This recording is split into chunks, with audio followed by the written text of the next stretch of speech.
E aí, meus amigos da TV Clandestina, tudo bem? Pois é, gurizada, nosso vídeo de hoje então vai falar sobre um pouquinho sobre a partida do Grêmio e Flamengo, essa decisão da Copa do Brasil, né? Não vai ter público, né? Isso aí já é definitivo. E também sobre a nova cara da equipe do Grêmio, né? Com as contratações.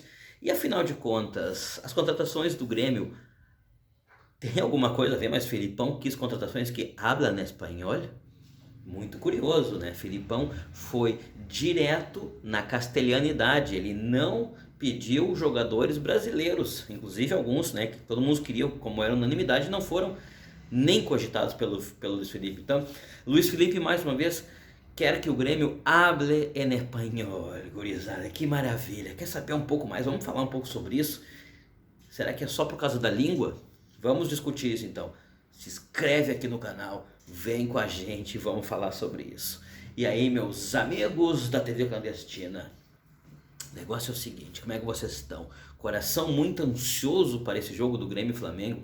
Eu estou muito ansioso, porque eu sinto que é um jogo que pode dar uma recuperada da equipe, que pode fazer aquele sentido, aquela vontade de jogar do Grêmio, de ganhar, de erguer a camiseta, de seguir aqueles valores tricolores tão importantes, possam estar ressurgindo nessa partida contra o Flamengo. E nada melhor que uma partida contra o Flamengo para que isso aconteça. Essa é uma partida muito legal, uma partida que tem assim pitadas épicas, porque além de tudo o Grêmio ainda vai ter que enfrentar o Renato, o homem da estátua. Mas o nosso vídeo de hoje a gente quer tratar uma coisa muito maluca, né? O Luiz Felipe Scolari, ele pediu contratações.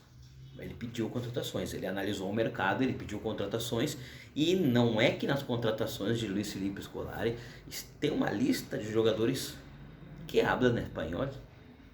E durante muito tempo, né, se criou uma coisa meio xenofóbica na internet, né, principalmente no Facebook, nas redes sociais, que tipo assim, que qualquer jogador que aparecia no Grêmio, que jogava mais ou menos bem, brasileiro, vinha algum abobado ali e postava no Facebook, ah, mas ele não habla, porque desde quando o Grêmio contratou o Maxi Lopes, que era bom, é bom jogador, saiu do Grêmio, jogou no Milan e no Barcelona, tem gente que acha que ele não jogava nada, me dá até vergonha.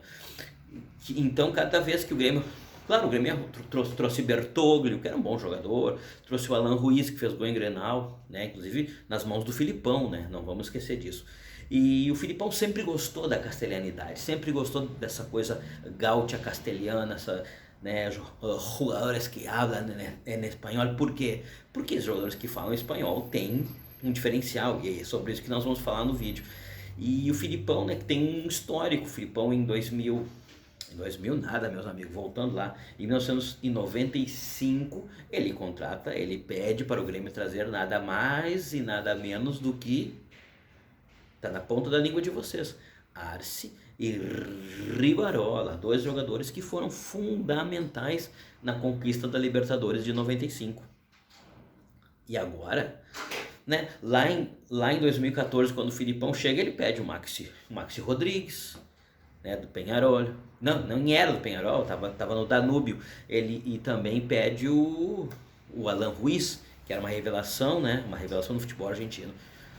E também passou o Bertoglio. Bertoglio é da fase do Lucha, né? Bertoglio era o cara que o Lucha não botou pra jogar. Talvez se o Bertoglio tivesse tido na fase do Filipão, teria jogado. Mas o fato é que o Grêmio chega, e o Filipão chega, e o que o Filipão encontra aqui no Grêmio? O que o Filipão encontra de jogadores? O Filipão encontra um grupo cabisbaixo, depressivo, sem moral, sem aquela chispa de levantar e vamos lá, e vamos pra cima, e vamos com tudo.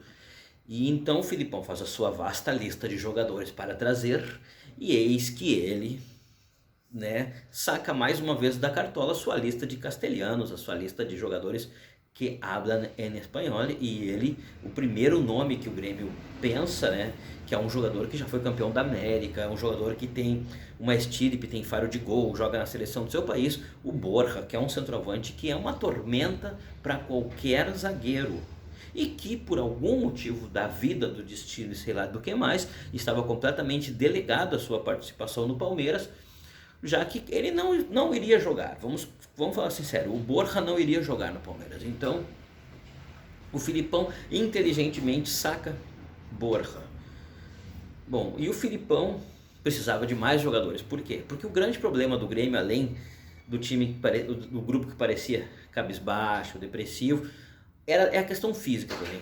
Falta explosão física, falta explosão. E o Grêmio precisava trazer 2 jogadores para o meio com explosão. Muito mercado foi analisado, muitos jogadores analisados, e o Grêmio chega a um nome que ninguém praticamente cogita, que é o Bijaçante. E o Bijaçante que é um jogador que lembra muito um jogador que o Filipão pediu para o Palmeiras, que é um brasileiro, que é o Zé Rafael, né? Que tem uma característica também de box-box, como os caras dizem, né? Área a área. E o que acontece?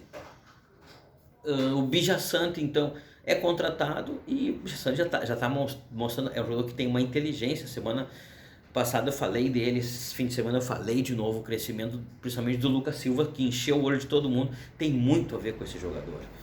E também o Filipão deu uma cartada a mais e ainda pediu o Campasso. O Campasso, que é um jogador força, muita força física, tem muito mais força física né, que os que estavam aí, por exemplo, o Léo Pereira, ele tem mais força física que o Léo Pereira, que o Ferreirinha, que o próprio Léo Chu, que foi embora.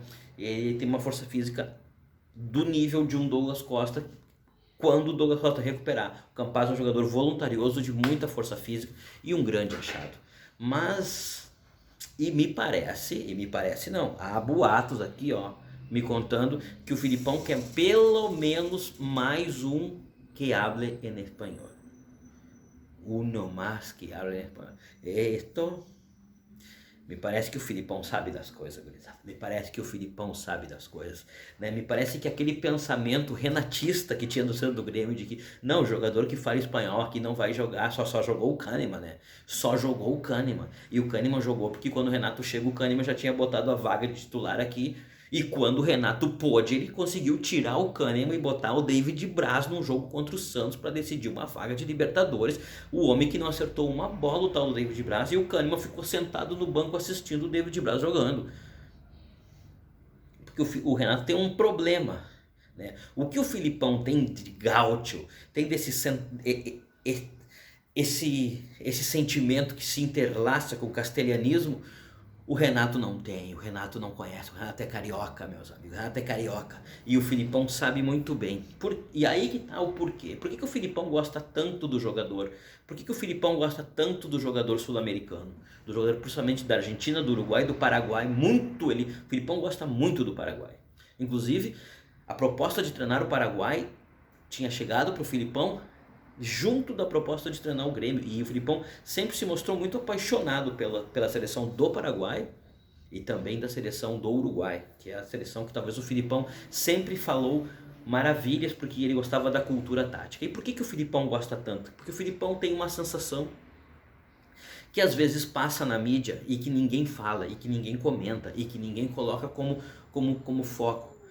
Uma coisa é fato, o jogador da América do Sul, ele tem um nível educacional e cultural já um pouquinho além do jogador brasileiro. Hoje o jogador brasileiro, ele evoluiu muito, mas o jogador que chega, por exemplo, da América Latina, dificilmente tu vai vir um jogador da América Latina, seja da Argentina, do Uruguai, da Colômbia, da Venezuela, um jogador que, por exemplo, com 20 anos já esteja numa universidade. Dificilmente tu vai contratar um jogador latino-americano que não seja um jogador que já não tenha terminado o 2º grau, ou o nosso ensino médio atual. E aonde que o Filipão vê vantagem nisso? Ele vê nisso exatamente uma vantagem de comando, uma vantagem de entendimento, uma vantagem de compreensão tática maior.